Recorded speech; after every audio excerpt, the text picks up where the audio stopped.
Hello, everyone, and welcome again to another Teacher Joseph podcast. Well, I'm outside today. I'm walking in the main shopping area in my town. Now, this town has many shops. I'm walking in the pedestrianized area, which means no cars are allowed. Unfortunately, around 20 years ago, 30 years ago, one of the governments removed all of the industry from this area, which they did all over the country. It was quite fashionable at the time in the late 80s, early 90s. And the whole area fell into some kind of recession or depression.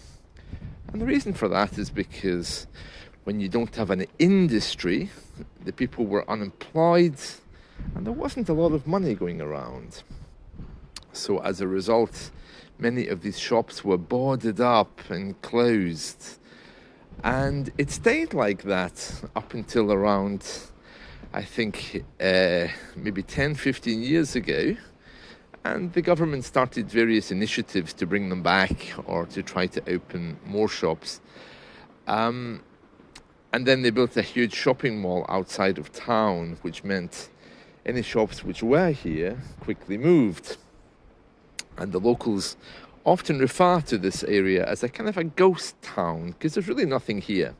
So that's the backdrop. And I want to now try to describe for you what I'm seeing. Okay, so I'm standing in a pedestrianized area of town. It wasn't always pedestrianized. In fact, it was at one point a very, very busy street with traffic. But because of laws to protect the environment, they eventually pedestrianized it, as they did with many other towns and villages. So it's a very new looking road. It has tiles on it. And the first thing I'm noticing is the quality of the shops. So they're very cheap looking.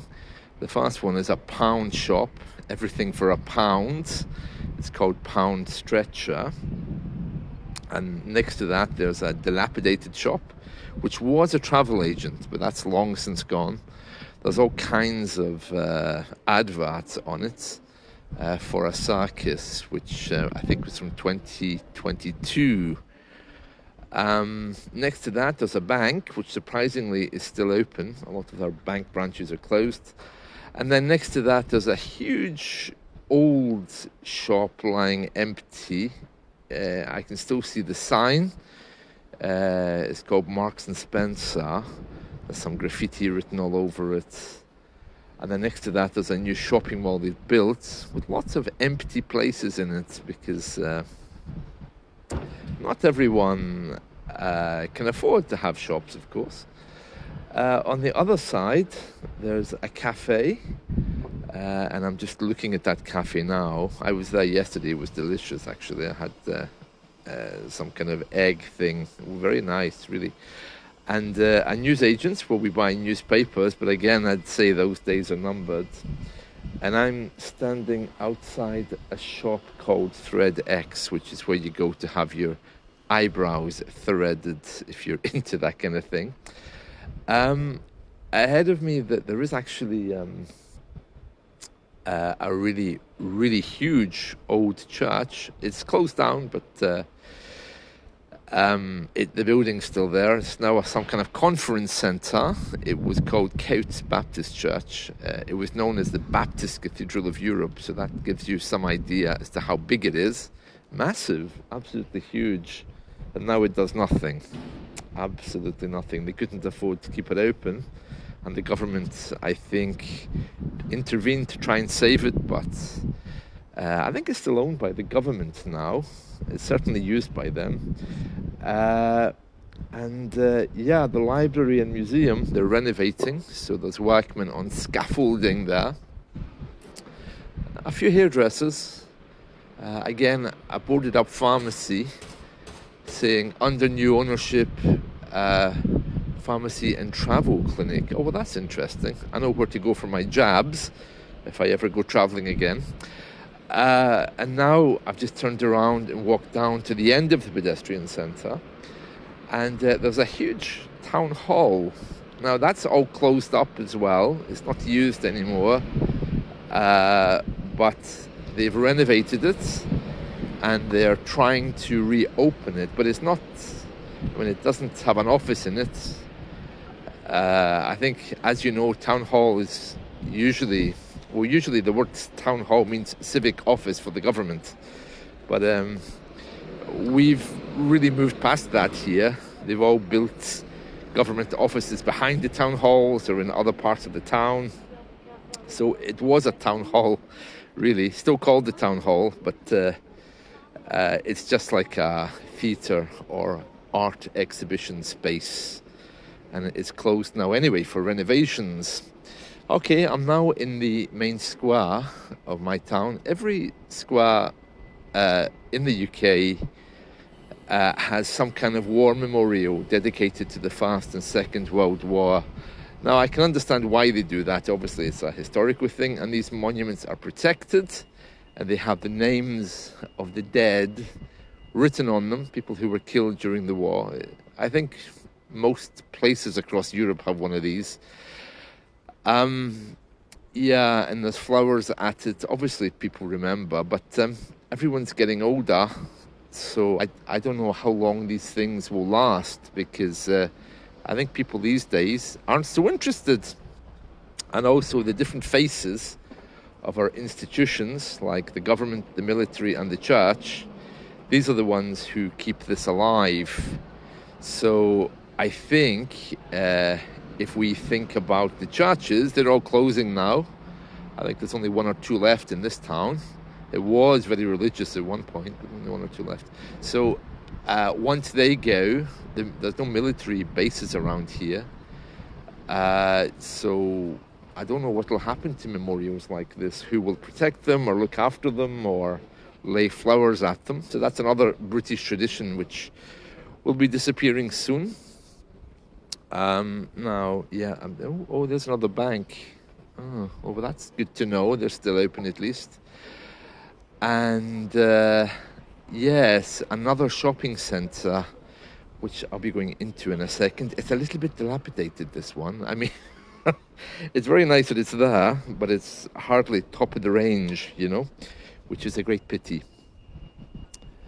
And looking the other way, there's the river, which is a great inspiration for poetry. I love thinking about that river when I'm writing poetry. And behind there, I can see the old mill buildings, which were industrial and now are lying empty.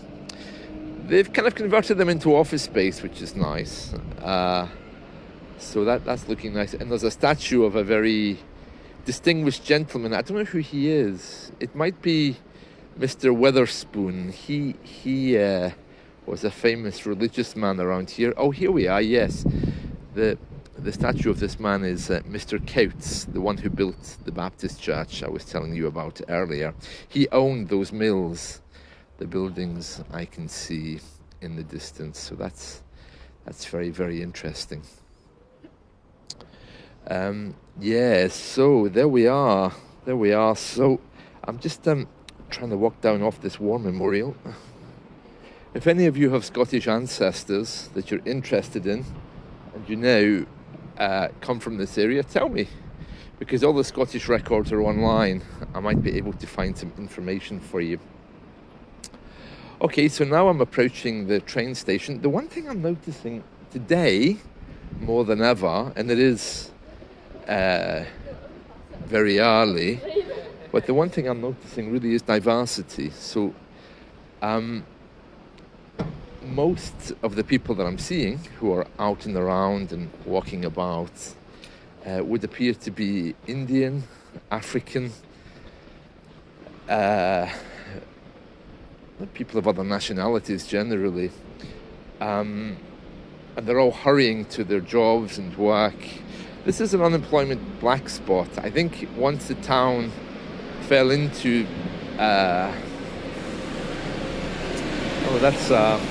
that's a rubbish truck that just passed me there. Once the town fell into a recession, a lot of people just gave up. I mean, I know my grandfather, he worked in one of the local factories. He was made redundant when he was, I think, in his 40s or 50s. Did some local part-time jobs after that, but he kind of lost the will to work. And of course, his children were the same, because that place employed many local people and many families. I think one of our local factories, a steel factory, my great-great-great-grandparents, actually great 6 generations, yes, they came here to build those factories and then worked in them, and so did all their children. So I don't think it ever recovered. So a lot of the kids and the younger generations didn't really know what to do, because they had just assumed they would be going to work in the local factories, you know. Oh, here's the post office. Well, this used to be a huge post office. It was the post office sorting office. It was the place to be at one point, but now it's a pub.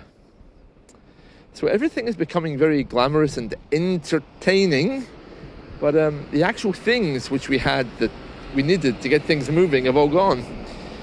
I'm not sure if that means the town is more insignificant or if it's actually digital. And yeah, the railway station as well is just ahead of me there.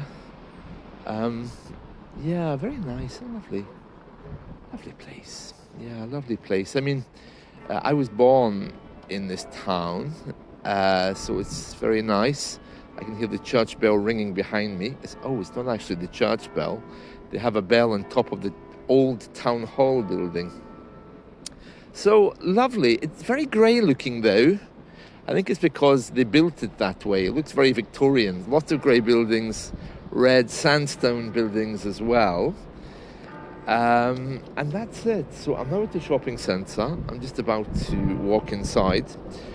And in case you're wondering, this town where I am just at the moment, it's called Paisley, and it's in southwest Scotland. So I went to school very close to here in the next town. And then my parents, as you know, moved to England, and that's where I was educated. I'm just looking at a sign here that there's a Gaelic festival. That's another thing that's up and coming. When I was a boy, if you spoke Gaelic, you would have had your jaw broken. It really wasn't fashionable. But now Gaelic, the indigenous language, is very fashionable.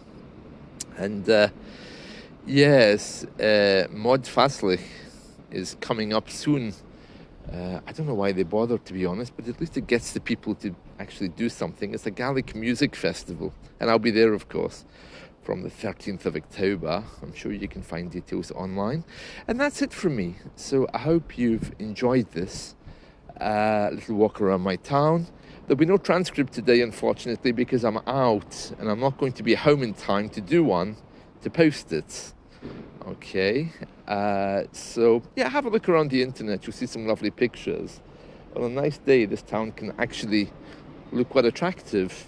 Yeah, but if you take a closer look, unfortunately, it's a little bit dilapidated. I mean, it has a massive abbey. Paisley Abbey is very famous, but it's on the way out, as all churches are, because the upkeep is huge. I mean, it must cost them millions every year to try to keep a medieval building open for tourists. And I don't think there's so many people come. Right, see you all soon then. Have a nice day. Bye.